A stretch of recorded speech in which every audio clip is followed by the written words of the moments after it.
hear a lot too in religious circles too. You're called upon, by God to do this work or whatever it may be. But in everyday life, you're called upon, and you have a calling, you have a purpose and mission. So how do we identify what our calling actually is? Yeah. And how do we not question it and know that this is really your calling? Is it because of a skill that we have? Is it because maybe we make people feel good when we do something? How do we identify the calling and find it?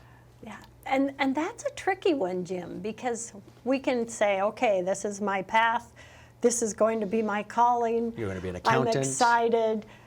But something else may trigger joy in us and trigger passion in that we hadn't even thought we would go that direction.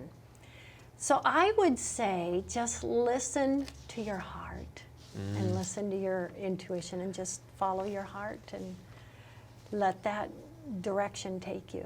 It always comes back to that, right? They always talk about listen to your heart. What if your heart's been broken? What if you've been disappointed? What if you've had to lower expectations? What if you're idealistic? So you've been trying to avoid listening to the heart because it brings up pain, or you're fearful of the heart being broken again. What do people do at that point, Paula? Boy, I would say if you're afraid to and don't want to look outside, or you're fearful, then let's look at inside and look at the beautiful things in you and what you are, and love that. And that right there is going to start something. And that's going to start that love, because that love is going to reach out. And don't think you have to do it all in one day. That's Take another it thing too, one right. day at a time. Right. I'm a little happier today. Yeah, I don't feel rush. a little better today. I feel a little better today again. I feel good about what I just did or what I just said to someone. I feel really good about what I just created or what I accomplished at work. And just let it go in small steps. Let it happen. Because it could take time. Yeah. All good things come to those who wait, right? Let's talk a little bit more about the book, Why Am I So Happy? It's an interesting title because a lot of times, sometimes people are afraid to be happy because maybe if I'm happy or I'm too happy, that means lurking around the corner is something that's going to try to get rid of the happiness or destroy the happiness or make me unhappy. So I don't want to get too happy. We're happy, but I can't get too happy for fear that everything around me is going to fall apart and I won't be able to recover happy again. I'm sure we've all experienced that. How do we deal with that? People that just feel, oh, well, I don't want to be too happy, because I'm fearful that something's going to come and steal that happiness away. Yeah. Well, I would just say trust. That look at it as I'm not afraid that something's going to come steal it. I think I'm going to become happier. And that's okay. Just celebrate that. Our every day, tomorrow's not guaranteed. So right there is something to be grateful for, that we are here today, that you and I are sitting here today, Jim. And we can be happy about that. Fear is a low vibration. So if you're fearful, say, okay, why am I? Okay. What can I do to change that or make a difference? Okay. What I can do is look at what I see coming or what I would like to feel. And I'm going to let that go and be in the moment and appreciate that day. And just think about, I'll see things or hear things happen and okay, what am I going to do to that? Okay, now what I can do, I'm doing. Do you take a deep No. breath too? Do you breathe? And take a Breathing deep breath, is important, relax, right? Breathe. and say, okay, I'm one person, but what can I do today as that one person to be a positive energy, to be a positive influence, and to keep my energy positive? And just thinking of the moment and taking the time to relax. What do you do when you feel help you, overwhelmed? Dave. What do you do when the world is putting all these demands on you and you're still trying to figure a few things out, but everybody's coming at you at once? I need this, I want this, help me with this. How do you pick and choose or negotiate that sort of whitewater current? Yeah. Take a breath and I kind of make a map. I think, okay, I'm going to map this out. I'm going to do this. I'm going to strive for this. I'm going to send positive energy to this. And I'm just going to take it one step at a time. That's really what it's about. These are all life lessons. These are things that we're told sometimes early on in our lives, but life takes us in different paths and we lose track. Balance, moderation, take time for yourself, follow your heart. These are things that are really basic and free and right in front of us, but sometimes life itself gets in the way, right? Yes. Yes. And life itself can be so busy. Right. We can get so busy and all the demands that it is hard to take a few minutes for ourselves and a few minutes to think about, this is good. What really matters too, because sometimes we're chasing things that we think are meaningful because it's what everybody else is doing. Yeah. It's what's popular, it's what's in vogue, it's the fad. And then you realize, you come to a certain time in your life when you say, yeah, but maybe not so much. Maybe that isn't really for me, or that's not the direction my life should go in, right? Yeah. Follow that when you are questioning, when you're saying it. Follow that, right? Don't let that slide, because that's sort of like an alert, a wake-up call. And, remember to look at the big picture. So many times we give so much attention to the small stuff. Oh, I didn't get the parking spot that I wanted, or I didn't. Those things really don't deserve a lot of our attention. Right. I mean, what's important in life is the big picture. Let's talk more about the book, too. Why Am I So Happy? Because this is an exciting thing in your life. Yeah. What was the writing process like for you? Was this a situation in creating this book that you started to write, then stopped, started to write, stopped? Did this take a long time for you to get the actual stamina to go to it full steam? Or did you just come out of the gate and say, I'm going to do this and I'm going to do it now? I've basically pieced it together, and it's been absolutely fascinating because I'll write, something will come to me on a different topic, or something I want to put on the book. I may be driving in the car and a thought comes to me. Oh my gosh, I'm going to talk about that. Oh, that's the direction I want to go. Oh, that's cool.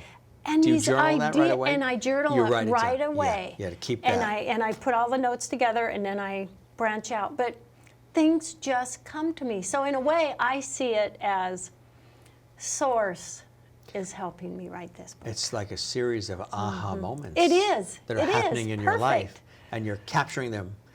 They're almost like a wand blowing bubbles, and you're capturing the bubbles. That's and saving them, it. and then assembling them together. Is there a thread to the book? Is there a, A to Z? Is there like lessons throughout the book, or is it just a variety? Meaning, like with chapter 1, how do you start with chapter 1? What is chapter 1 about? Yeah, chapter 1 is basically a bit of my story and why I want to write the book, and then chapter 2 is basically, what is happiness? What is happiness? And that's a unique thing to everyone. So really, it's quite a variety in the different chapters. Another chapter is happiness that we get from others, happiness that we let others create or block our happiness. But it's just all different ways of looking at life and happiness in the direction we go. But really, it has been just like catching bubbles. Things just come to me and I jot it down. Oh my gosh, I want a chapter on that theme. Are you also influenced by people around you too, and add that into your journal? Like, wow, that was an amazing thing that I just saw or witnessed, or a reaction that person had. Are people inspiring you as well? Yeah, I would say so. In seeing others and watching others. Are you a people person, observer of life? Very Yeah, much a I am people too. person. Yeah. And Observe life. yeah, nature person, animal person, and yeah. So all those things are influencing you then. Mm-hmm. What do you hope people get out of the book? I know the book is something that is a labor of love for you. Anytime anybody takes the time to open up and to reveal and to want to have people connect with the book. The book is a reflection of you. The book is an extension of Paula Vail. So what do you hope people are left with that book? I would like to see them have new perspectives, add to what they already have. But I mean, isn't life about thinking about something we may not have thought about in a certain way? And that's what I would like to see, is maybe different perspectives, something that went, wow, that I like that. I have a new perspective that I'm going to take with me from this moment on. So, what are some other exciting things that you're working on as well? Like you mentioned, you do a radio show, and I know you've won several awards too. You even had your image on the big billboard at Times Square in New York yes. City? I mean, like that's 8 stories tall. The big time. Now, yeah. did you get to see? Were you there when it came on, or did they send you an image of it? Or? Yeah, they sent me an image. And then last Stop December, traffic in Times Square. Yes, when I went to New York City, I had to go and stand and look at that. Wow. So what was that that was a lot like? of fun. What was that for somebody who started out as a quiet, reserved, shyer type person who's made various advancements and had a lot of growth in her life as a person, as an individual, as a human contributing to society in such a positive way? When you look back at the young girl version of Paula, and then Paula on a billboard in the center of the universe in Manhattan, New York City, in Times Square, that's quite a journey. Yeah, it really goes to my mindset of being open to manifestation. I never dreamed in my life. I would never even tried to get into Times Square. It just had never entered my mind, or to be on magazine covers or any of that. But it shows what can happen. But you know what it really tells me? Anyone, whether it be a small thing, can make a difference in other people's lives. And that caring about people, animals, the planet, that caring is a beautiful, good thing, and things come from that. And it's really a blessing. Have you had some feedback from that too, when you were on that billboard in New York City? Of feedback. Wow. Yeah. It's incredible, huh? How do you top that? I guess an image of yourself on Mount Rushmore's next? Yeah, I don't know. Climbing Mount Everest? Yeah. That could be.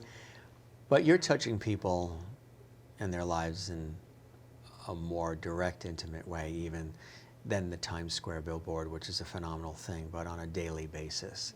And that's really what speaks to and what you're really all about. But you also do, again, some of these projects. Let's talk a little bit about some of these cool projects that you're working on a regular basis. Radio show, other things. Yeah, the radio show. I love sharing so many amazing people. I'm a advocate for fundraising. I do things for the military. I've given Reiki to our homeless in my Which is area. very nice, yeah. I've been to Africa. I'm a board member of orphansafrica.org. I mean, What was that there's- like? Yeah. That is a real wake-up call, right? That is a real... yeah, I mean, that's a wake-up call. Everyone should see that. The people were beautiful, but the poverty suffering and the and- suffering, oh my gosh. Did you feel Yeah. powerless when you were there in Africa in that situation? Or did you feel, well, whatever little contributions I'm able to make as one individual, I'm good with that, as opposed to not making any contribution? Obviously, you can't solve all of the world's problems, but It's What was that like for you? heartbreaking because you want to help everyone. You want to help every child. You want to see every child get to go to Yeah. school. But with the supplies that we took to different schools, feeding different children, but then you'd see children that aren't in school, that can't go to school. I mean, but I really think everything, little things someone can do. For $20 a month, you can help a child go to school. Or in the U.S., you can donate snacks to schools that have homeless children. I mean, there's so many things we can do, even if it's a little bit. And if you can't spend money, you can give a little bit of your time. I mean, we gain when we help others. We really do. don't we? Yeah. We do. I always say in order to be able to feed, you have to be fed. And in order to be fed, you have to feed. So Yeah. it is like cyclical. It really is. What feeds you on a daily basis?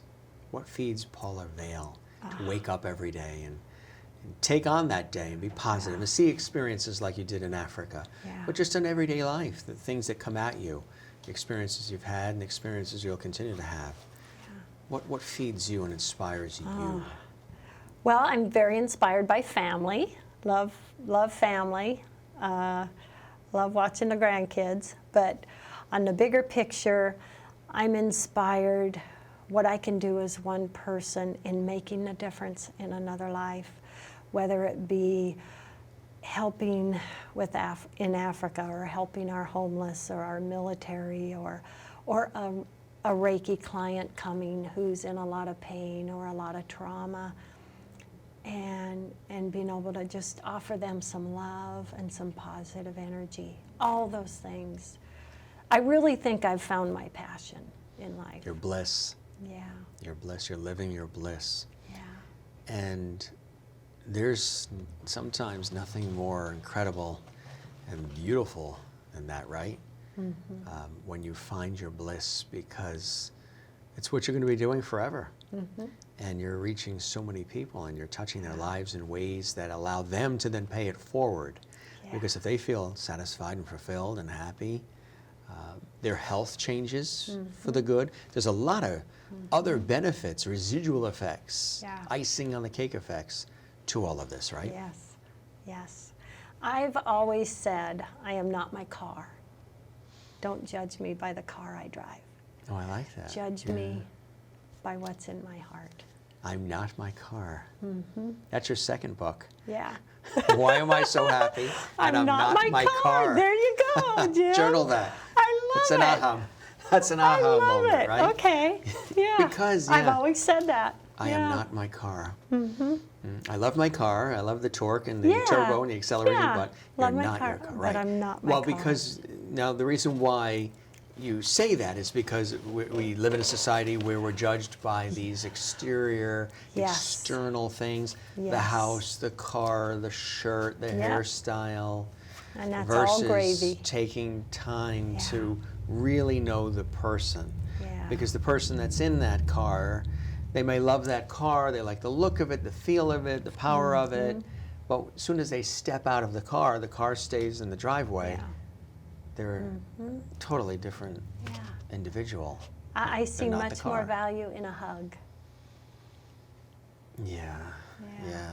than the vehicle. than the vehicle. So what's in the future? The book, of course, and you do Reiki and all these wonderful things. I mean, you really come from a well-rounded experience. And I think also, as you and I were talking off air before we went, and the cameras went on with our interview, It sounds as though that you are, as an inspirational type coach, somebody that is really set up to continue to empower people, male, female, women especially, because of all the successes you've had in business. I mean, it's very, very empowering to other women who may be up and coming, thinking about starting a business, entrepreneurial, things of that nature. But really across the board for everybody. So I think all these experiences that you've had in your life tie together neatly to be somebody who can speak from expertise and experience on how to not only meet the challenges of life, but get through them in a positive way and be a positive light for others. Yes. You see yourself in that role? I know you're very humble. I see that reflecting in you. But do you see that reflecting in you? I do. And I really enjoy speaking engagements and sharing Interacting. positivity and interaction. I see myself as, even though I didn't become an accountant, I have a PhD in people. I like that. Yeah. I like that. Yeah. And I think that is something very valuable. What do you see as the future for Paula? What are some other things that you'd like to do? You take all of this, you know, as you're in this forward movement, the train's on the track, you have all these wonderful things. We're doing this interview. We've done radio shows together. So what's next for Paula? What are some other things you'd like to do? I'd like to continue with what I'm doing, the shows, speaking engagements, the books. My life's dream is, I still have the property where I grew up in Centralia, Washington, is to create a nonprofit animal rescue and Reiki retreat center. I could teach Reiki classes, we could give Reiki to the animals. But I just want to see the waves that have begun to continue to grow. I just want to be a positive influence. Well, we're so happy to be riding the wave with you here Thank you, Jim. today in the studio and throughout all the wonderful things we've been doing together with you, Paula. Thank you. What would be one bit of information, or in this case, inspiration, that you can leave for somebody who's watching right now, who may be going through a tough time? Maybe they're a little stuck.